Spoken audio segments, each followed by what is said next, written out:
बचेगा। अभी बुद्धि कुछ शुद्ध है, अभी सत्संग मिल रहा है, अभी मन में आ गया है कि भजन करना चाहिए, कर लो। ये बार बार ऐसी कृपा नहीं होगी। बंधन कर्म कठिन जे पहले सोऊ काट बहावत। जिसको ये समझ में आ गया कि ये शरीर मैं नहीं हूं, मेरा नहीं है, ये मिला है, जो मिला है वो छूटेगा, तो हम असली कमाई कर लें। ये उपदेश की बात नहीं है, उपदेश तो बहुत हो रहे हैं। अपने जीवन का यदि लक्ष्य दृढ़ नहीं हुआ, भजन नहीं हुआ, परिवर्तन नहीं हुआ उद्देश्य का, तो ये प्रवचन मात्र से माया किसी को नहीं बख्शती। प्रवचन सुन लो और प्रवचन कर लो, पर रहोगे माया में ही। जब तक अव्यावृत भजनात्, निरंतर भजन नहीं, तदर्पिता अखिलाचारिता, समस्त कर्म भगवद अर्पित नहीं, तब तक हृदय का परिवर्तन नहीं होता। वाचिक ज्ञान से माया पर कुछ भी प्रभाव नहीं पड़ता। हृदय का ज्ञान होना चाहिए, अनुभूत ज्ञान होना चाहिए। तो ये मिथ्यावाद शरीर, इसके भोग, ये प्रारब्धानुसार शरीर जीवित रहता है, प्रारब्धानुसार इसको भोग मिलते रहते हैं, सुखी या दुखी करने वाले। आप पुरुषार्थ कर लो भगवत प्राप्ति के लिए। कर्तव्य कर्म को भगवत समर्पित करते हुए निरंतर नाम जप, भगवत आसक्त चित्त हो जाना मनुष्य जीवन का परम फल है।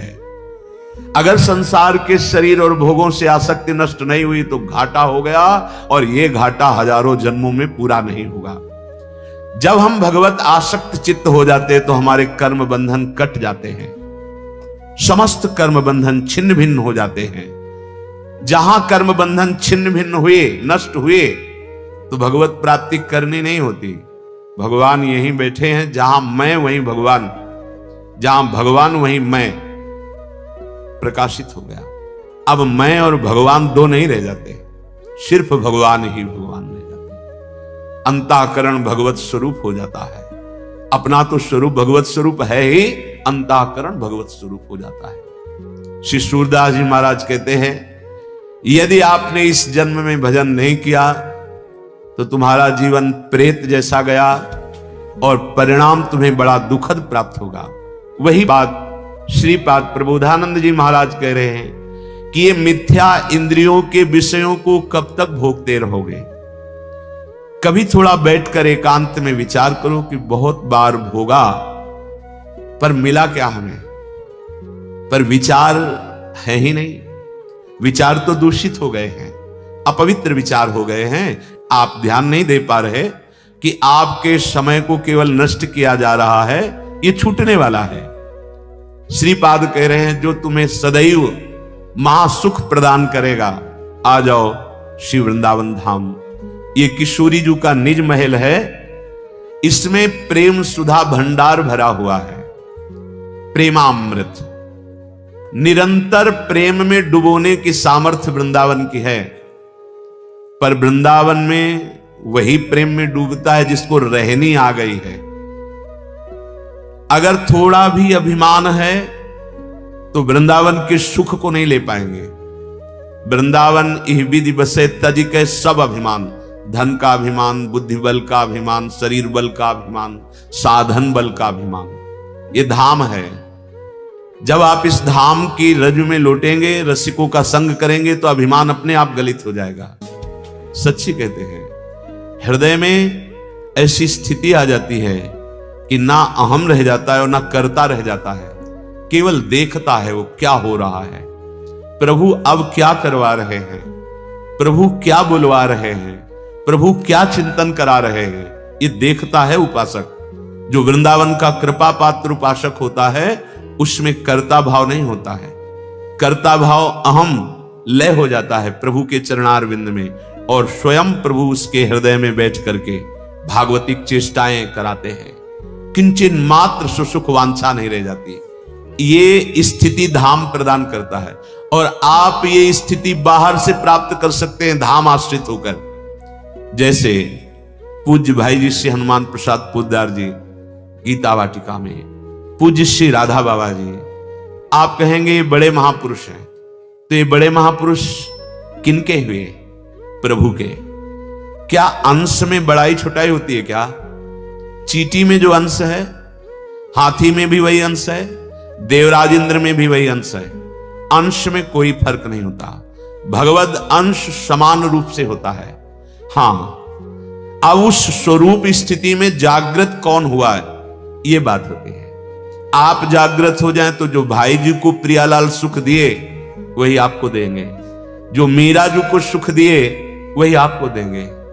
पर आप तो सोए हुए हैं मोह निद्रा में, इंद्रियजन्य भोगों में आप आसक्त हैं। जैसे जैसे आपका नाम जब चलेगा आपको समझाना नहीं पड़ेगा, इंद्रियजन्य भोगों में अरुचि हो जाएगी।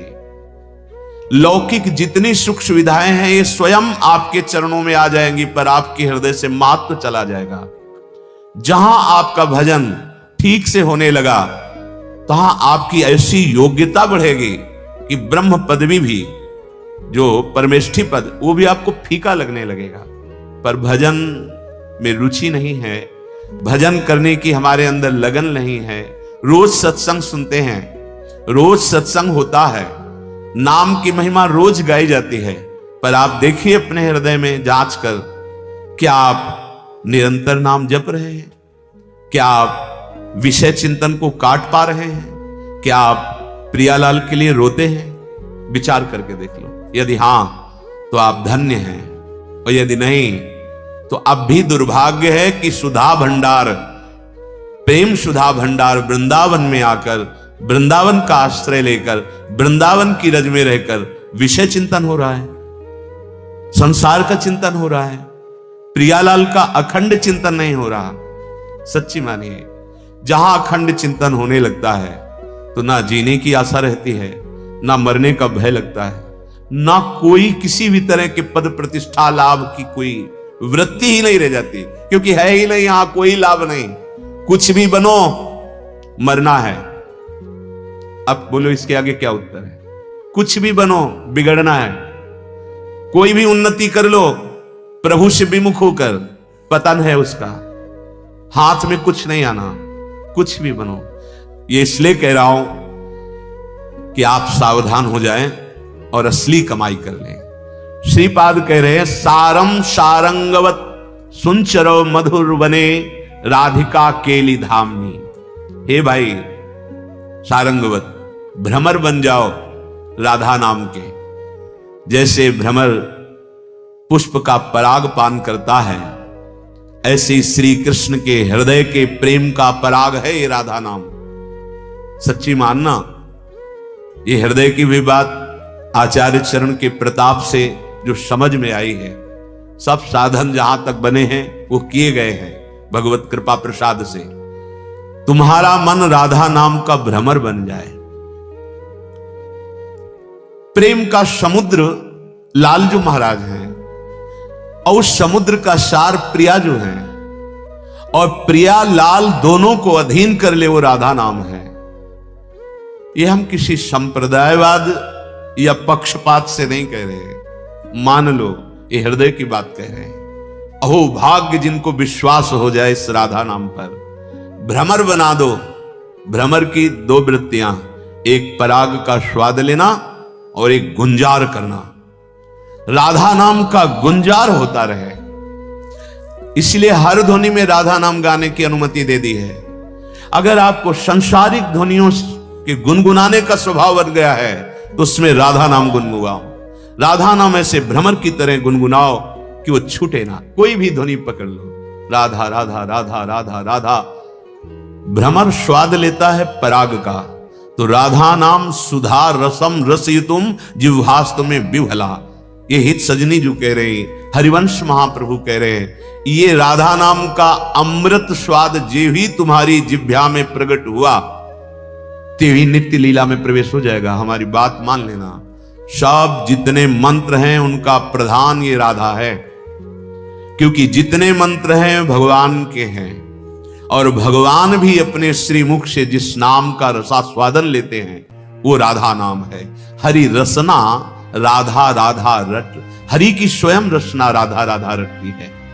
अपने जीवन को कर्तव्य में लगाते हुए यदि हम राधा नाम जप करें तो हमें कुछ दुर्लभ नहीं है। श्री भगवान अर्जुन जी को गीता जी में उपदेश कर रहे हैं, ये सृष्टि के चक्र का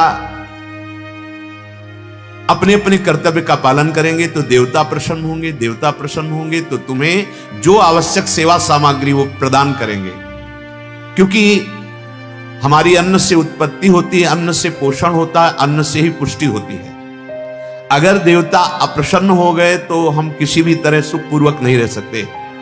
और वो भगवान के द्वारा अलग अलग लोकपालों के रूप में शासन करने के लिए विराजमान है। जब कोई अपने कर्तव्य का पालन नहीं करता है तो अग्नि देवता, वायु देवता, वरुण देवता सब ये उसको कष्ट देने लगते हैं, बाहर और भीतर। शरीर की वायु बिगड़ गई, बात रूप में हर जोड़ में दर्द, कफ प्रकट हो गया, अग्नि बिगड़ गई, भोजन पचना बंद हो गया। ये सब देवता हैं। यदि आप अपने कर्तव्य का पालन नहीं करेंगे तो तुम्हारे भीतर और बाहर दोनों जगह भारी दुख का जाल बिछा देंगे देवता लोग। ये भगवान के शासन विभाग के हैं। यदि आप अपने कर्तव्य का पालन भगवत सन्मुख होकर करेंगे तो जैसे जल की वर्षा होती है ऐसे तुम्हें सुख सामग्री का विधान बनता चला जाएगा। आप उन्नतशील होते चले जाएंगे और भगवान का भजन भी बनेगा और इस लोक में भी सुखी रहेंगे। ई परलोक सकल सुख पावत, चाहे इस लोक में हो चाहे परलोक में हो, कोई दुख तुम्हारा स्पर्श नहीं कर पाएगा। आएगा भले प्रारब्धानुसार, लेकिन तुम्हें परास्त नहीं कर पाएगा यदि अपने कर्तव्य का पालन कर रहे हो। श्री भगवान कह रहे हैं, एवं प्रवर्तितम चक्रम नानुवर्तयति यः अघायुरिंद्रिया रामो मोघम पार्थ सजीवति। वही बात जो सूरदास जी महाराज भी कह रहे थे, वो जीता जी प्रेत हो जाता है। जैसे गोस्वामी जी कह रहे, जीवित मुर्दा टहल रहा है। भगवान यहां कह रहे मोघम पार्थ सजीवति, उसका बिल्कुल बेकार जीवन चला गया। किसका? जो अपने कर्तव्य का पालन नहीं करता है। इस लोक में भगवान ने जिसको जो कर्तव्य दिया है उसका जो पालन नहीं करता है वो सृष्टि चक्र में बहुत बड़ा धक्का पैदा कर रहा है। जैसे आपको धर्म पूर्वक अपने अपने कर्तव्य बताए गए हैं कि आप एक पति हैं, आप एक भाई हैं, आप एक पुत्र हैं, आप एक समाज सेवक हैं, आप एक राष्ट्र के जन हैं, तो आपका कर्तव्य अपने अपने अधिकार के अनुसार है। यदि आप ऐसा नहीं करते तो सृष्टि चक्र में बाधा पहुंचा रहे हैं। वह इंद्रियों के द्वारा भोगों में रमण करने वाला पापी, अघायुर इंद्रिया रामो, जो केवल अपनी इंद्रियों की तृप्ति के लिए भोगों में बढ़ता चला जा रहा है, पापाचरण करता, वो पापी जीते जी व्यर्थ जीवन बिताने वाला और बड़े दुख पूर्वक